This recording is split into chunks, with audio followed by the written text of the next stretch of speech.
Bienvenue à nouveau les amis. Les lois du succès. Loi numéro 2.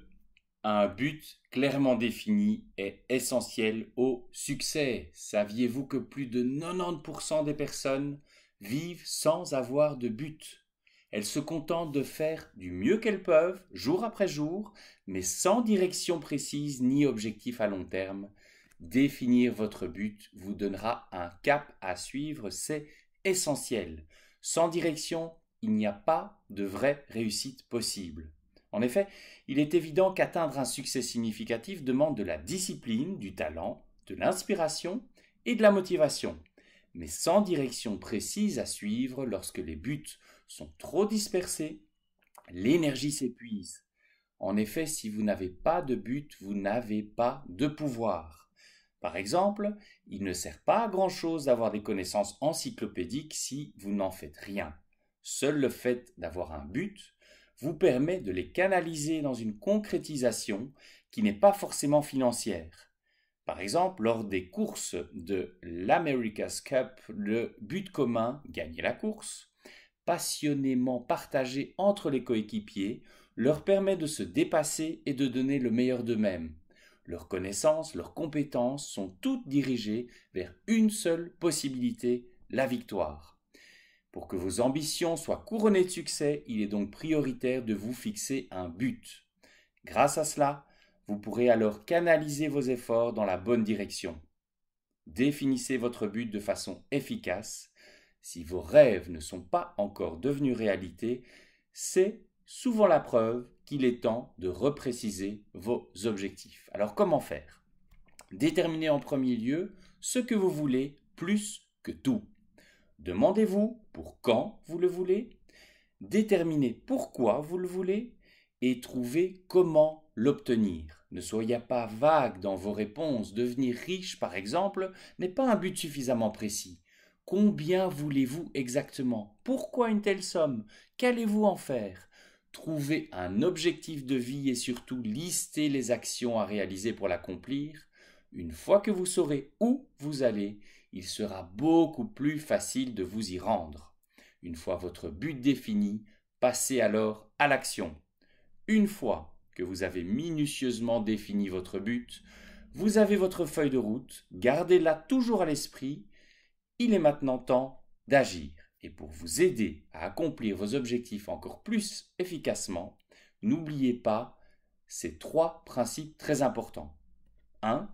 Votre subconscient est votre meilleur allié. Mais pour qu'il vous aide efficacement, vous devrez répéter encore et encore ce que vous souhaitez dans votre esprit jusqu'à ce que vos souhaits deviennent une réalité. Vous devez y penser presque tout le temps. Une fois que votre subconscient aura accepté vos suggestions, il agira comme un aimant et attirera à vous des occasions que vous n'auriez pas consciemment soupçonnées. Deuxièmement, analysez les domaines dans lesquels vous êtes le meilleur et avez le plus de talent. C'est en vous appuyant sur vos forces que vous avancerez le plus vite. Et troisièmement, n'oubliez pas la première leçon et trouvez des personnes avec qui vous serez suffisamment en harmonie pour créer un esprit organisateur. C'était la première loi des lois du succès que j'avais expliquée dans la précédente vidéo. Voyez-vous maintenant pourquoi vous perdez de l'énergie et n'utilisez pas efficacement vos connaissances. Redressez la barre dès aujourd'hui. Concentrez-vous et mettez-vous en mouvement. C'était la deuxième loi des lois du succès de Napoléon Hill. La loi numéro 3, la confiance en vous-même doit devenir votre moteur. Ayez confiance en vous. Dire que la confiance en soi est utile à la réussite est presque une évidence. Tous les grands hommes le sont, justement parce que leur foi en eux-mêmes les rend capables de résister aux épreuves et à l'adversité. Sans cela, Christophe Colomb, par exemple, n'aurait jamais pu découvrir l'Amérique, ou Copernic faire face à l'ignorance en affirmant que la Terre tourne autour du Soleil et non le contraire. Cependant, concrètement, avoir confiance en soi n'est pas une attitude si facile à développer. En effet, de multiples peurs fondamentales se mettent en travers de votre chemin. Pourtant, développer la confiance en soi est un formidable moteur d'action. Elle permet d'ignorer les obstacles. Elle vous maintient en selle, même en cas d'échec passager. Elle est un formidable moyen d'attirer à soi les autres. Elle permet de prendre des décisions rapides, même en cas d'incertitude. Alors, comment faire pour contrer les effets négatifs des peurs fondamentales dont je vous parlais? Votre subconscient est votre meilleur allié. Les peurs fondamentales sont la première étape pour avoir confiance en soi est de vaincre ses peurs. Les peurs fondamentales sont au nombre de 6. La peur de la mort, la peur de la maladie, la peur de vieillir, la peur de la pauvreté, la peur de perdre l'amour et la peur de la critique. Chacun est plus ou moins sujet à l'une ou plusieurs de ces peurs.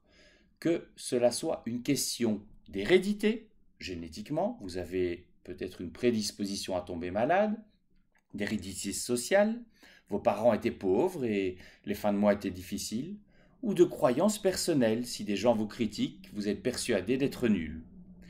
Les raisons qui peuvent expliquer un manque de confiance en vous sont nombreuses. Le pouvoir de l'autosuggestion, c'est par l'autosuggestion que vous transformez peu à peu vos habitudes négatives en confiance en vous.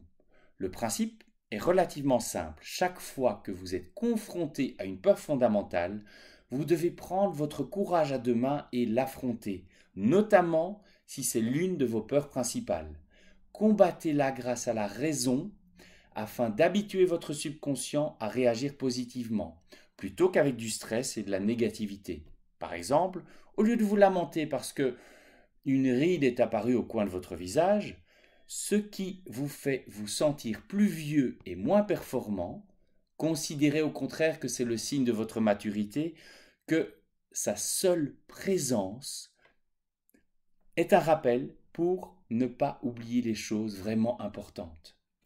Si vous avez peur de perdre l'amour de votre vie, vous risquez d'agir de manière trop étouffante ou mal adaptée et provoquer ce que vous craignez. Combattez ce sentiment en connaissant suffisamment votre valeur pour avoir la conviction de retrouver facilement quelqu'un d'autre si votre lien affectif venait malheureusement à se détériorer.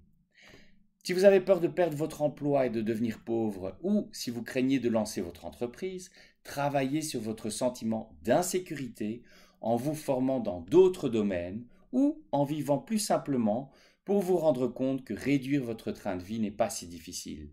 N'oubliez pas que l'autosuggestion implique la répétition. Ce n'est pas qu'une seule pensée qui devient une habitude, mais sa répétition systématique. La confiance en soi n'est pas si difficile, elle n'est rien d'autre que de bonnes pensées répétées devenues naturelles. Apprenez à vous connaître. La connaissance de soi est la clé de l'autosuggestion. Comment faire alors pour mieux se connaître? Vous devez apprendre à varier vos points de vue. Vous ne pouvez pas progresser dans la connaissance de vous-même et donc améliorer votre confiance en faisant et en pensant toujours les mêmes choses. Ainsi, tout ce qui vous pousse à sortir de votre routine est bon à prendre. Cela peut consister par exemple à essayer tous les mois une nouvelle activité, à lire sur des sujets inconnus, à accepter la contradiction avec calme et intérêt, à vous mettre volontairement en difficulté pour voir comment vous réagissez. Plus vous aurez l'occasion de découvrir d'autres facettes de vous-même et plus vous aurez confiance en vous.